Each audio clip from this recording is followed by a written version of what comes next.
Bismillahirrahmanirrahim. Kita lanjutkan ngaji kita masih berkenaan dengan kitab Mukhtarul Ahaditsin Nabawiyah, hadis yang ke-78.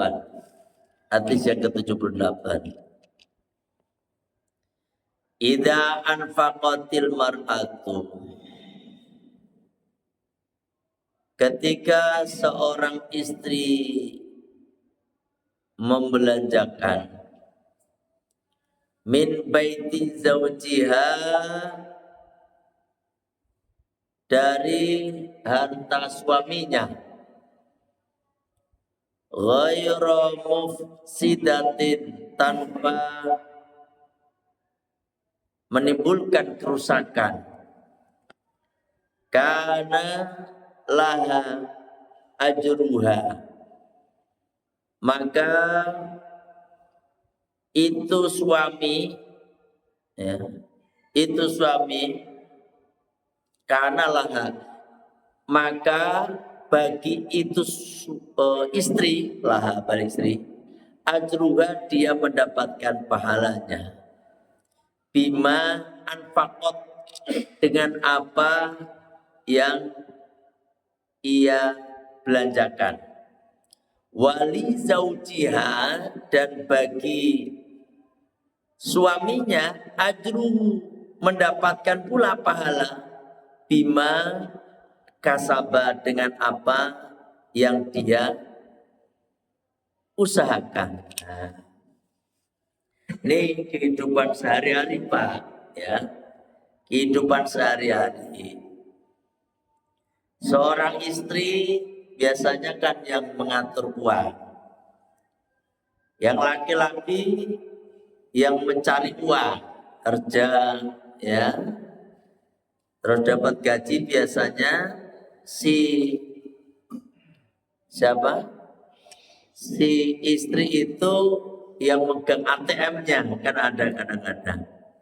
Segalanya dipegang sama istri. Nah, istri ini dia bisa mengatur uang suami, dipakai untuk kebutuhan keluarga, dipakai untuk hal-hal yang positif sehari-hari, maka itu istri akan mendapatkan pahala, ya, apa yang dia belanjakan tadi, usahanya tadi loh.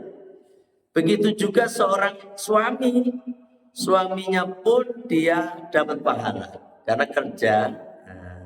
Cuma di sini ada perlu saya garis bawahi, karena ini adalah harta suami, maka si istri itu kalau mau membelanjakan harta suaminya itu untuk hal-hal yang sifatnya tidak sehari-hari. Kalau yang sehari-hari kan kayak masak, untuk beli sabun, untuk beli segala macam yang berhubungan dengan sehari-hari, ya. Sekira-kiranya si suami itu ya sah-sah aja gitu. Tapi kalau si istri itu untuk memakai sesuatu, memakai harta suaminya itu untuk hal-hal yang di luar kebiasaan, ya, maka si istri wajib izin, ya, wajib izin, termasuk menyedekahkan kepada fakir miskin, menyedekahkan pada pengemis yang datang. Seorang istri itu harus izin, ya. Termasuk apa lagi Pak yang harus izin itu? Yang harus izin seperti kayak perluan, seperti perkara-perkara kecil nanti uang mama dah gitu. Tapi kalau yang gede-gede uang ayah ya. Kalau kayak gitu Pak, perkara gede ya Pak. Yang gede kayak apa misalnya? Yang gede kayak apa? Apa gede semua? Nah kalau disepakati ya nggak apa-apa. Kalau disepakati. Memang sebaiknya begitu, Pak. Sebaiknya uang suami, uang istri itu tidak ada uang suami, tidak ada uang istri, yang ada uang keluarga, ya kan? Yang ada uang keluarga, uang bareng-bareng. Itu biasanya insya Allah keluarga itu akan langgeng. Tapi kalau ada uang suami, ada uang istri, apalagi sampai utang-utangan, Mas, sampai kan punya utang sama saya, ya kan? Situ juga punya utang. Wah, wes, angel. Suami istri kayak gini, utang-utangan, itu biasanya nggak langgeng, ya kan? Nggak langgeng. Udahlah bareng-bareng aja, ya. Dan istri benar-benar dalam menggunakan uang suami itu harus apa sekira-kiranya untuk keperluan rumah tangga. Jangan semaunya.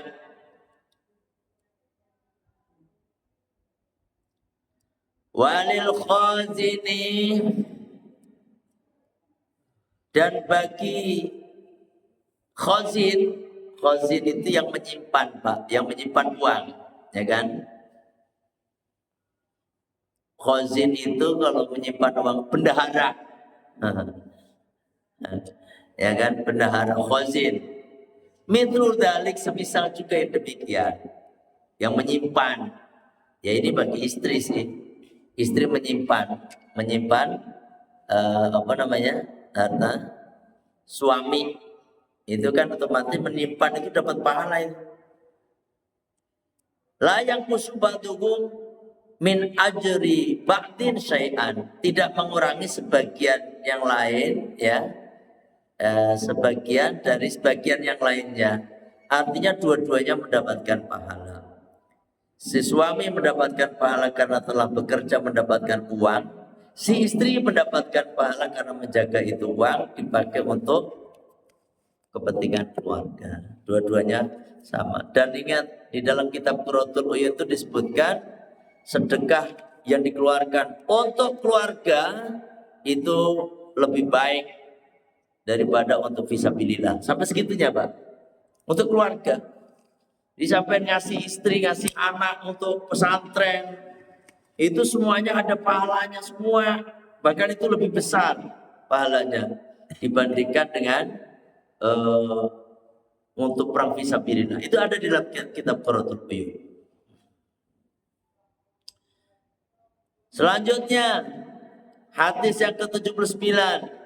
Idza tata'aba ahadukum, idza tata'aba, ketika menguap, ahadukum, salah satu di antara kalian, falyadhu yadahu, maka hendaknya dia meletakkan tangannya ala fihi, pada mulutnya, pada mulutnya. Wala yawi, dan jangan mengeluarkan suara. Fa inna syaitana, maka sesungguhnya setan, yanhaku minhu, itu setan tertawa yang disebabkan dari itu menguap. Jadi kalau menguap bagus, nih pakai tangan kiri, Pak, pakai tangan kiri, ditutupin serapat-rapatnya, ya.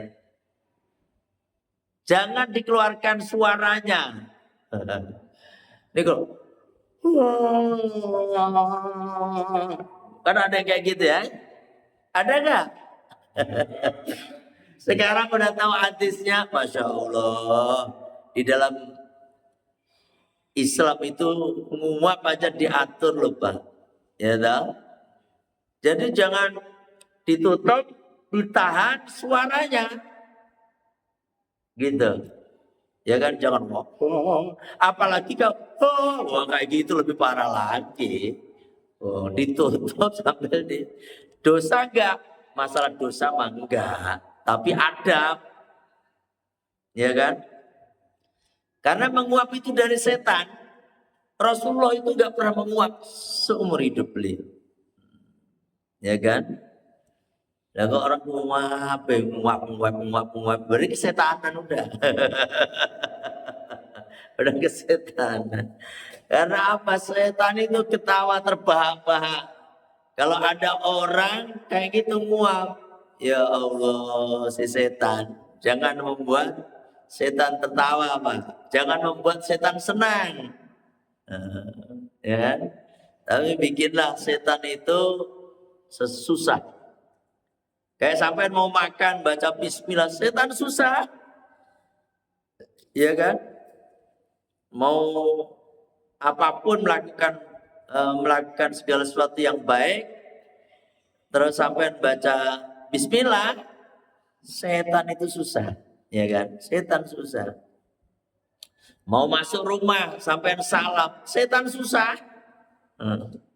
Lah nyusahin setan itu dapat pahala. Nyusahin setan, ya, nyusahin setan dapat pahala. Nyenengin setan dosa. Gitu. Sampai mabuk, setan seneng Mas. Anu Pak. Nyenengi setan namanya.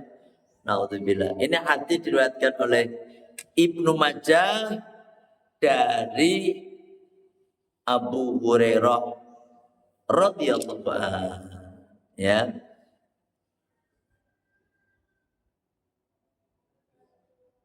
Jadi ditahan, jangan wah aja. Ya.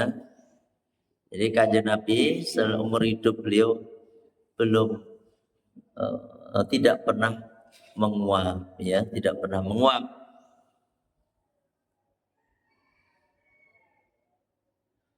Jadi ada 6 hal, tulis, ada 6 hal termasuk keistimewaan kanjeng Nabi. 6 hal yang masuk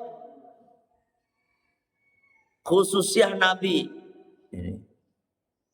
Jadi kanjeng Nabi itu memang manusia tapi tidak seperti manusia biasa.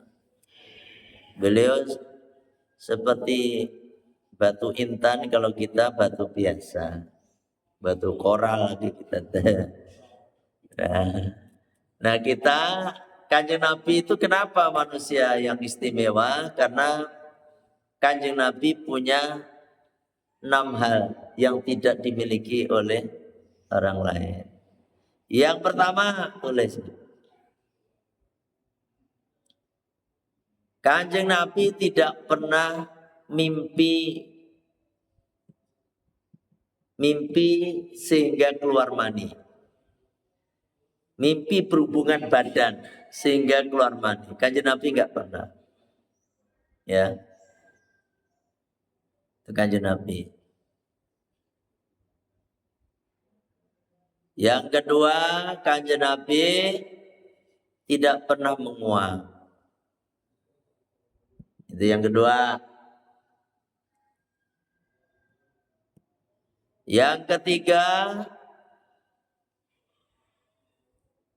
semua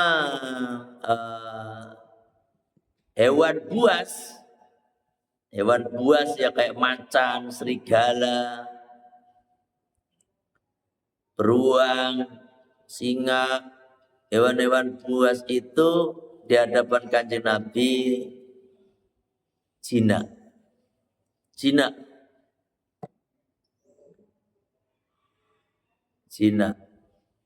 Jadi semua pada tunduk, hewan-hewan buas itu. Yang berapa tadi? Yang ketiga. Yang keempat,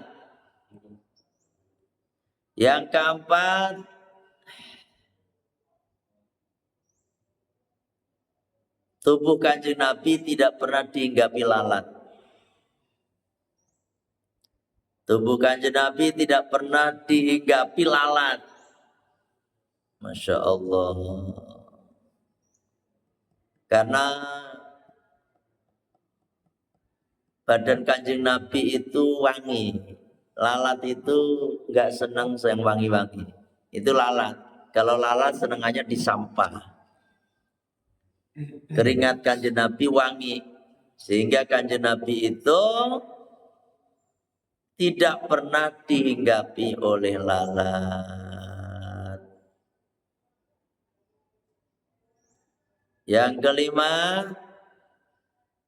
bau Kanjeng Nabi nih selalu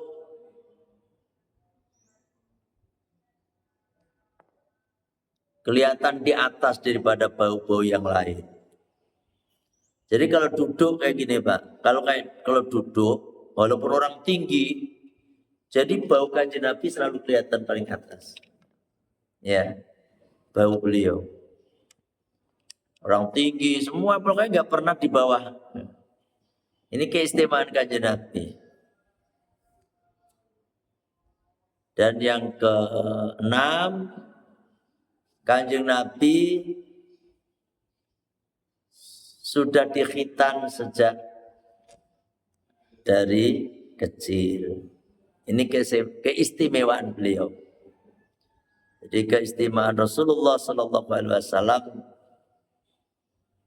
ada 6 tersebut, ya. Tidak pernah mimpi berhubungan badan. Yang kedua tidak pernah menguap. Yang ketiga semua hewan buas jinak kepada beliau. Yang keempat beliau tidak pernah dihinggapi lalat.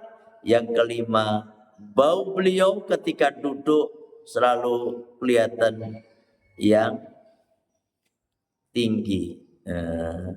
Yang keenam beliau lahir dalam keadaan sudah dikhitan. Itu ada 6 keistimewaan Rasulullah Sallallahu Alaihi Wasallam. Ya, Masya Allah. Semoga kita semuanya nanti ketemu Kanjeng Nabi ya. Masya Allah. Itu hadis ke-79. Hadis yang ke-80. Ini hadis ini ada berapa aja? Banyak. Ada 1000-an, 1500-an. Ngajinya ini Mbak. Sampai kapan? Enggak ada kapan-kapannya pokoknya ngaji, Mbak. Agak cepat surat dijelasin, ya kan ngaji. Jamaah tabligh itu Pak, jamaah tabligh itu kalau habis sholat itu baca hadis, 1 hadis, 2 hadis bagus tuh, walaupun nggak dijelasin, kadang-kadang karena dia baca doang itu, tapi itu rutin dilakukan oleh jamaah tabligh.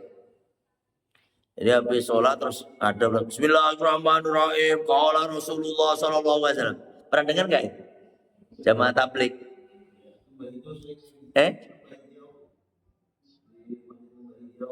Lembah Hijau. Iya, di Lembah Hijau itu memang saudara-saudara kita jamaah tabligh di sana. Itu ada, pokoknya yang masjid-masjid yang itu bagus. Makanya kita pun baca hadis, tapi kita jelaskan artinya, maknanya di hadis ya. Hadis yang ke-80.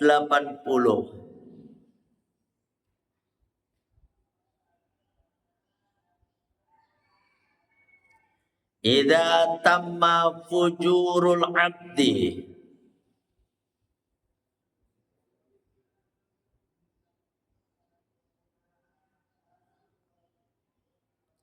ketika sempurna, idza tamma fujurul abdi ketika sempurna kedurhakaan seorang hamba, malaka ainaiki, malaka menguasai ainaiki pada kedua matanya, fabaka bihima, maka dia menangis bihima dengan keduanya, kedua matanya, mata sya'a, kapanpun ia kehendaki. Jadi ini ciri-ciri orang bertobat, ya. Ciri-ciri orang bertobat atau hatinya udah dibuka oleh Allah, itu matanya mudah sekali untuk menangis, ya. Melakukan satu kedurhakaan. Melakukan satu perbuatan dosa, kalau Allah kehendaki itu hamba menjadi baik, Pak, maka dia itu tobat dan air matanya itu nggak bisa ditahan, ingin nangis saja. Yang pernah saya ceritakan ya, ada orang di mana teman, bukan jamaah saya. Sekarang beliau udah di Jawa, Insya Allah beliau udah di Jawa. Dia mimpi ketemu Kanjeng Nabi. Ya itu setiap saya ngaji sama saya itu, dia pasti begini aja. Nah, bukan ngantuk. Oh gini ngantuk lagi. Gini aja, liatin gitu. Nah, itu nangis gitu. Setiap saya ngomong Rasulullah, dia langsung begini, nangis. Saya kan kadang sering setiap ngaji itu kan, saya pernah kayak tadi, semoga kita berjumpa dengan Rasulullah. Nangis nggak bisa ditahan. Saya tanyain, tadi kan saya nggak kenapa ini orang ini, Mas ini kenapa kok sampai begini? Saya tanyain habis ngaji itu, ya Pak ya, dia selama masih ada di sini Mak, dia tinggalnya dulu di BCM. Di BCM terus di BCM itu kan kalau saya ngaji di BCM itu selalu ikut ngaji. Wah dia mah yang dekat-dekat itu dia mengikut. Itu Pak, hatinya udah benar-benar lembut. Orang itu kalau hatinya udah lembut Pak, itu gampang sekali nangisnya. Ya, gampang sekali nangisnya. Ini Masya Allah, ternyata saya tanyain, kata si Mas ini, dia mimpi ketemu Rasulullah SAW. Sejak itu hatinya itu kayak apa ya, pengen sholat gitu, pengen baca sholawat, ya terus. Ternyata setelah saya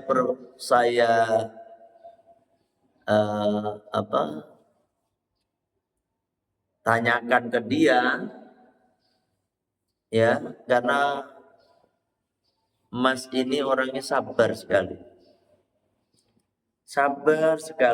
terhadap penyakit yang dia alami. Penyakitnya apa? Beliau itu kena saraf kejepit. Jadi kalau duduk nggak nyandar, nggak kuat Pak. Jadi pasti begini, duduk nyandar, nggak kuat. Di sini sakitnya minta ampun katanya. Berdiri jalan itu nggak kuat lama. Tapi anehnya ketika berangkat umroh sama saya, dia tadinya nggak yakin, bagi saya gimana ya nanti ya kalau umroh. Karena ikut arisan waktu itu, ikut arisan umroh. Saya nanti tawaf gimana? Saya jalan biasa aja, saya berat. Apalagi yang kata baik diceritain tawaf, orang banyak, terus begini nanti gimana?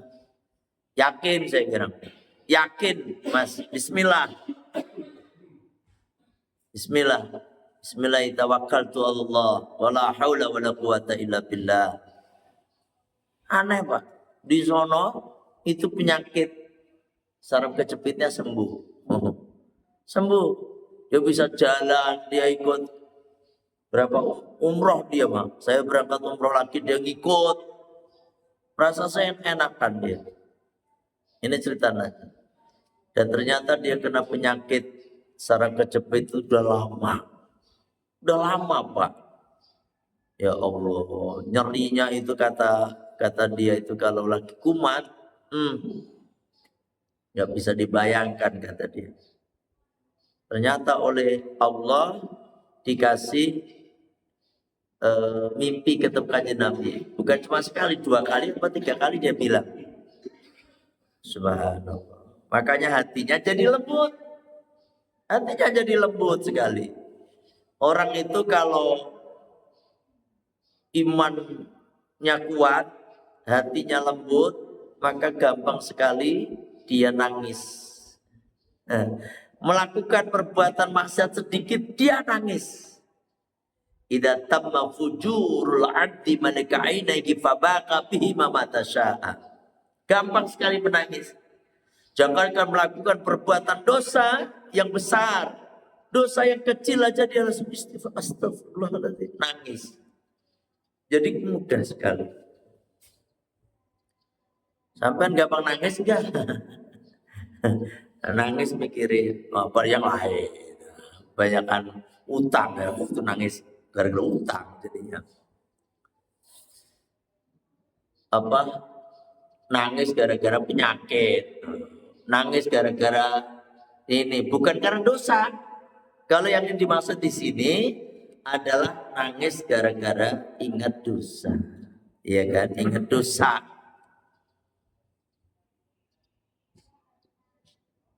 Paham ya? Terus hadis yang ke-81. Idza tarakal abdu du'a lil walidaini. Idza taraka ketika meninggalkan al abdu seorang hamba ad-du'a lil walidaini, mendoakan pada kedua orang tuanya, fa innahu yanqati'u anhu rizku. Fa innahu, maka sesungguhnya yang demikian meninggalkan mendoakan kedua orang tua, yanqati'u akan memutuskan Pak anhu darinya rizki. Allah. Makanya jangan lupa mendoakan orang tua setiap saat, terutama ba'da sholat. Ya, ba'da sholat jangan lupa mendoakan orang tua. Wabil khusus orang tua kita yang sudah wafat, yang mana mereka sangat mengharapkan doa dari kita Pak. Kirimkanlah Fatihah minimal untuk orang tua kita. Kirimkan Yasin, bacaan Yasin. Ya kan, pahalanya untuk orang tua. Ternyata ini sebaliknya, kalau saya balik, barang siapa yang selalu mendoakan orang tuanya, maka rizkinya akan mengalir deras. Oh begitu. Itu Pak. Doain orang tua. Yang usaha-usaha ini, para pengusaha, setiap mau melakukan usahanya, membuka usahanya, doakan orang tua itu terus menerus. Itu akan membuka pintu rizki untuk dirinya. Ya kan? Paham ya? Jadi harus gitu, jangan sampai meninggalkan mendoakan orang tua. Jangan sampai. Ada yang nanya? Ya, Pak.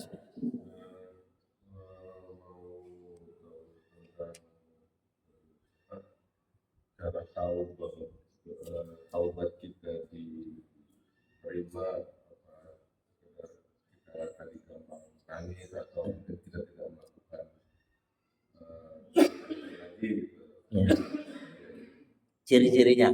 Ya, kalau kita Taubat.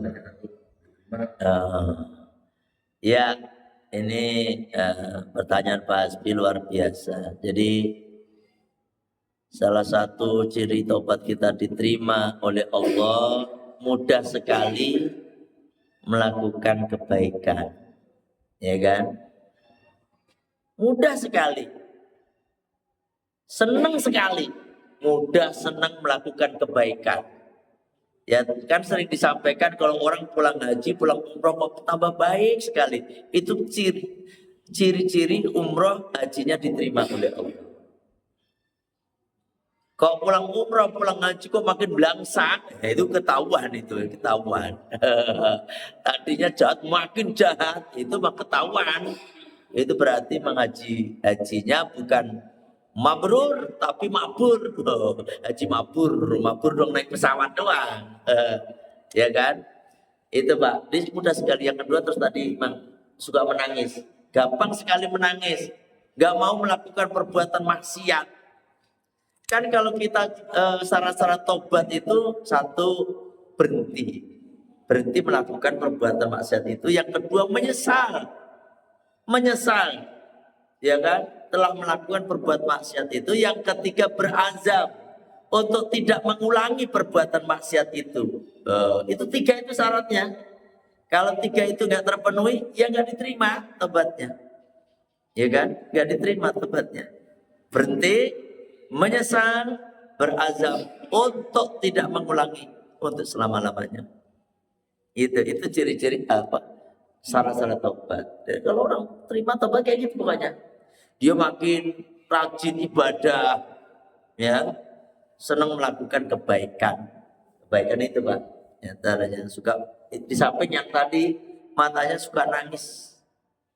Sedikit-dikit ya Allah, astagfirullah, nangis. Nah, itu.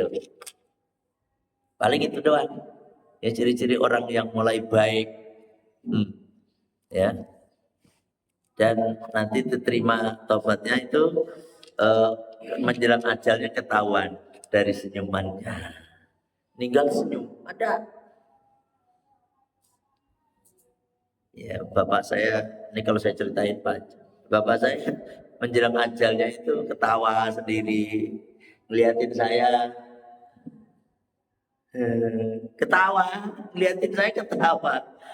Enten apa Pak? Enten apa Pak? Orale, itu orale.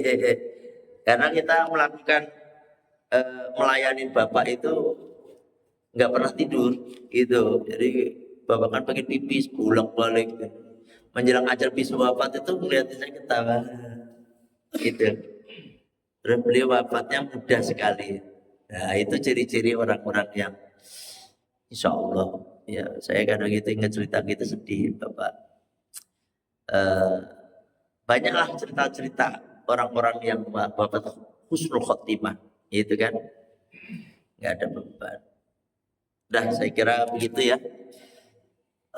Untuk minggu depan saya izin ngajinya kita pindah hari Jumat pagi minggu depan, karena Sabtunya saya ngisi pengajian Ramadan di mana, di An-Nur Villa.